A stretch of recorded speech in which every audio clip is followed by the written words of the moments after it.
so I start getting this revelation of, okay, so God is not this conceptual fantasy, but is real.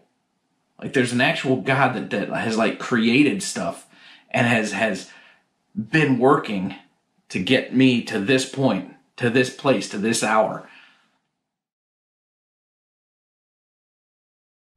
All right, this is Casey. Yeah, we're in the coronavirus pandemic, to tell you the truth. So, as I'm outside, it's been said, cover your face. So, it's not actually why I'm doing this. I was just outside and went for a long walk, and it's a little chilly today. That's what happens before it gets to be summertime. Yesterday was 65, today's like 40. It is what it is. I'll start with who I was. So, growing up, grew up in Nebraska. Lived some other places, but that's primarily where I'm from. I'm from Omaha. So by the time I was 18, I was in with the wrong crowd. So I had some really good friends, some friends with some really good people. But the people that I was really hanging with had an agenda. And we were going to be like organized crime drug dealers. And we were going to make money. We were going to have girls. We were going to have parties. And it was going to be awesome. Awesome's probably not the right word for it. In any event, we ended up not doing that. One of my best friends got murdered. I don't share that with a lot of people. But he was in Colorado. One thing led to another. Murder. Okay. So at that point, I start thinking, you know, this idea of like becoming some sort of, I don't want to say mob boss because I didn't want to be like violent, but I certainly wanted all the money and all the girls and all the partying. So that seemed like kind of a bad idea, you know, because you're like, I don't want to be murdered. I really don't want to know anyone else that gets murdered. That's really not very fun. So I'm at college, 18 years old, and I just dive head over heels into more drug use, more drinking, like heavy drinking. It's not rare for a college kid, right? But that's what I did. So I get kicked out of college. They were like, we love you, but it would be better if you didn't go here.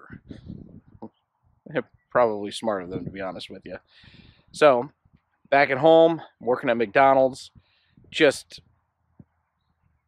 I'm out of that game now. Still doing a lot of drugs, still drinking a lot, but I have no plans on organized crime and selling drugs anymore. I just don't want to be that guy. So my parents get an opportunity to move to Illinois. My dad has a tremendous job opportunity. They take it. Now my choice is, do I stay there and just screw off for the rest of my life? Or do I start over new? So I think, you know what, heck with it. By this time I was 20. I'm gonna go to Illinois. I'm gonna start over. It's a smart thing to do.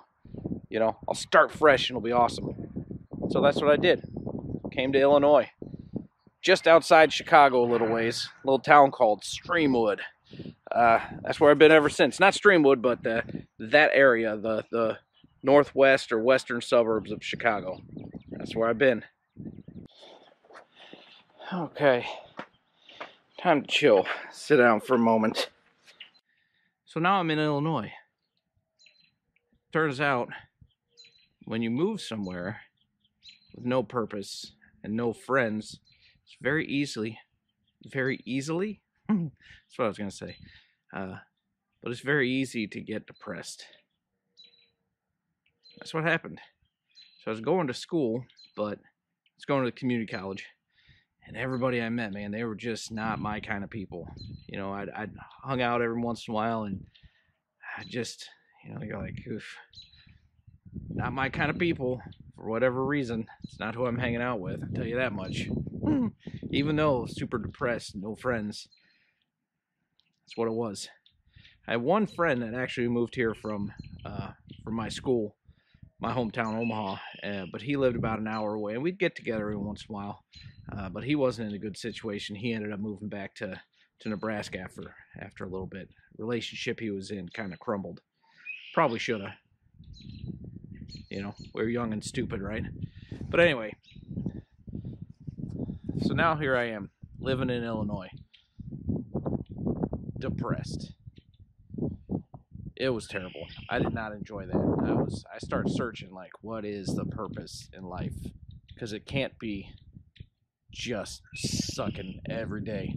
Like, okay, so there's 30, 31 days in a month. And then, okay, so 4 or 5 of those days were terrible. And you kind of wish you'd never been born. Maybe one of those days, 2 of those days is really good. This is what I was going through, right? It's really good days. I'm like, oh man, thank God I was alive to be a part of whatever happened that day. It was so awesome. Then the rest of the days just kind of come and go, and nothing to remember, nothing happened. It was just a day came and gone. I'm thinking, that can't be the extent of what life is. Like, are you kidding me? So I start searching. Like, what's the meaning of life? What's my purpose? There's got to be more. I think at least I was in my head and searching, not just like hung up and just giving up and deciding things are just what they are. But I had a problem. Those things that I thought I was getting away from my moving to Illinois, the drinking and the drugs, turns out you don't run away from those things, because they're actually inside of you and they're a part of you, and they don't just go away. So I started drinking a lot more. Now I'm just drinking by myself, so that's a lot of fun. And I met a few people that I knew I could get some weed and whatnot through. But I was also paying premium on that, so that wasn't the best. Because I didn't really know anybody, but these were people that would find a way to hook me up a little bit. But I finally ended up finding some people I really liked. Like, I ended up working at a Blockbuster Video. And a guy there, Andrew, still his name. And turns out his father's a pastor of a church. Okay, interesting. So he doesn't hang out with me. We don't go drinking or smoking weed together, because he doesn't do that. It's the weirdest thing.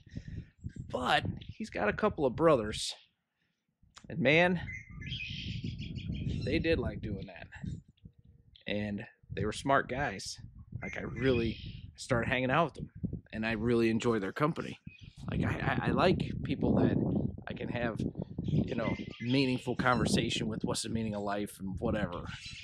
Like, it wasn't just superficial stuff. So we start hanging out all the time. And now I start buying some weight when it came to my drugs, because now I can supply some people, and now my drug use is basically free, because I'm buying enough that I can sell enough that covers my next buy. So I don't want to be a huge time, big time drug dealer anymore. Like, that's not a dream of mine. But I do want to do drugs. I do want to do them for free. So I figured, this is perfect. Like, I finally have friends. I'm not paying for my drugs. Oh man, still drinking a ton. This is the life. But I would still sit in my bed at night, or early in the morning, or whatever time it would be. You know, when you're alone and you're thinking, and you're going through what you've done, what you're gonna do, and you have regrets.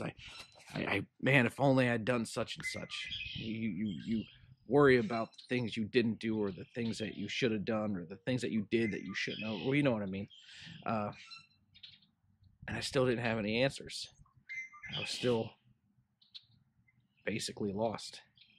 Nothing that I searched out, nothing through alien abductions or whatever. I went down so many different rabbit holes, and I never found anything. I read some interesting stuff, whatever, but nothing that like gripped me. It made me think, oh my God, the truth. You know, it's just, so I knew I was still searching, and that would keep me up at night, because you still have this thought of what is the purpose of life. I'm at least out of my depression, but I still don't have purpose. Like, so it's really not that great still. Yeah. Okay, so now I've got friends, but I'm still looking for something. So, spring of my 22nd year of life, so May something or other, just before Mother's Day, I'm taking a class at school, comparative religions, and one of the assignments we have is go to a class. Now, excuse me, go to a religious thing and write a paper about it. So the only stipulation was, look, if you grew up going to St. Mary Mother, Catholic, whatever, don't go to church again on Sunday and write your paper about that. Go somewhere different. Go to a Buddhist temple or a Hindu temple or a whatever. The point was, get out of your comfort zone, get out of what you know, and experience something else. Comparative religion. You know, that was the class. So, this guy Andrew and his brother said, I'd been hanging out with a bunch. Their dad's a pastor of this church, and, you know, I knew they had like a set of drums, and they had people that played guitar during their choir time. I'd never seen anything like that. Well, in movies, TV, you know, where people would raise their hands and say amen and hallelujah. Weird. But I figured, you know what? This is not a bad way to get my assignment done. At least I'll know somebody there. I'll have somebody to sit next to. So, cool. I'll go there. Now, it happened the night that I decided to go. I think it was like a Thursday night, because they do church in the middle of the week. Wednesday night, maybe. Weird, right? Like, who does that? It might have been a morning. I don't remember for sure. No, it was a Sunday. It was a Sunday morning. And they happened to be doing a conference. They called the conference Wind and Fire. And they had two preachers there. Of course, I didn't know who they were. Never heard of them. It was a Dr. Roy Hicks and a Dr. George Evans, along with the pastor, Pastor Ed Weiss. Well, later on I find out that Dr. Roy Hicks, Dr. George Evans, pretty remarkable people when it comes to like the kingdom of God and the church of this day. So the fact that like my first service, I got to have these two guys speak right at me, I didn't understand the privilege that I had. But anyway, that's not what it's about. So this old guy, 80 whatever years old, Dr. Hicks gets up there and he's doing his service and he's hitting me. Like, I think probably he knows us. Obviously, my friends have told him every intimate detail about my personal thoughts that I have when I'm laying in bed at night, and I've never shared with anybody. Somehow they clued into what these problems were that I was having, these doubts and these fears and these questions that I had that I was looking for answers on. They knew what these questions were, somehow. And they told this old guy, you know, because that's what they would talk about. Like, he would come and visit, and they'd be like, hey, this random guy, we're going to share every detail of his life with you. Yeah, so obviously that didn't happen, and yet he was hitting me. The questions that I had about life, about my future, about purpose, he answered them. And it was ridiculous. Like, I was like shaking. Because how does this work? And he's like, this is, and I think he's talking directly to me, but there's a whole congregation there, right? He's just preaching. And he said, this is how God works. You know, he'll speak directly to your problem. He'll speak directly to your problem. All in the same service, in the same sentence even, or in the same verse, Bible verse that is shared. It says something different to you, and different to you, and different to you, and different to you. And every one of those differences is timely and the answer for what you need right then. So I start getting this revelation of, okay, so God is not this conceptual fantasy, but is real. Like, there's an actual God that has like created stuff and has been working to get me to this point, to this place, to this hour. And he says, you know, anybody who would like to give their life to Christ. And he says, this is how you sit, this is what you say, this is what you do. If you really mean it, raise your hand and come up front. And me and I don't know, a couple other people went up front. And this is what I found out. Because I did get born again that day. And this is what I found out. When you get born again, the thing that changes inside of you is going to be so amazing and something that you can't deny in and of yourself. That's the proof that it's real. So it wasn't that moment. Like I didn't burst into sweat and like my hair stood on end and lightning shot out of my fingertips. There's nothing weird, right? I just did it and it was what it was. But over the next bunch of days, the way my mind changed, I wasn't brainwashed in terms of like somebody who had to pin me down and put all these thoughts in my head. No. My brain was washed in terms of cleansed in an instant. Like that was the part that amazed me. Is I literally at that moment changed it so drastically that it had to be a supernatural thing. And I tried to change numerous times before. Nothing. Still drugs, drinking, women, you name it. But this time was different. My whole mind changed. My addictions didn't necessarily leave me immediately. I still had to fight through some of that stuff. But my mind, I finally had peace. I finally had direction, and I finally had the thing I was looking for, truth. So that was my salvation. I was 22. I'm 43 now, so it's been a couple of summers since then. One thing I've never done, given up, gone back, decided this wasn't for me. This wasn't it was a decision, right?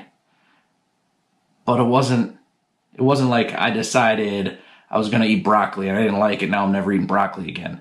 Now this decision altered me so profoundly that my forever changed. And that's what salvation does. That's what God does. He comes in and he alters you. And you should never go back to what you were. You can, like some people do that. But I didn't grow up in church. I grew up in just a normal everyday life. And I had gotten to the point where I needed truth. I needed something that gave me direction. That wasn't just a job, and it wasn't just politics, or it wasn't just sports, and, because all that's cool and all, but that's not eternal, it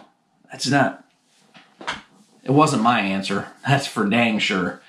But Jesus Christ, him crucified, made a way. Says, why do I get to be a person of God? Why do I get to be part of his kingdom? His lineage, because I'm not his chosen people. I'm not a Hebrew by blood. But 2,000 years ago, something happened. And even the people, like I was reading in the Gospel of Mark, and Jesus was healing the sick and cleansing people with skin disease and getting people set free who had demonic attachments to their lives. So he was doing all this stuff, and the whole place was amazed. And the cities and the towns were being turned upside down. And even the people were like, there's never been a day like this. This is a day like none other. There's never been a day like this. And what's funny is I hear that right now. We're going through this COVID-19 coronavirus pandemic. And it's true. There's never been a day like this. Not in my lifetime, not in anybody that's alive. There's not been a day like this.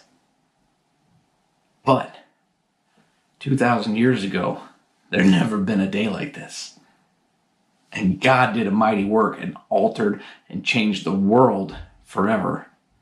So yeah, this pandemic might be something that's never happened before, unprecedented. Not might, is.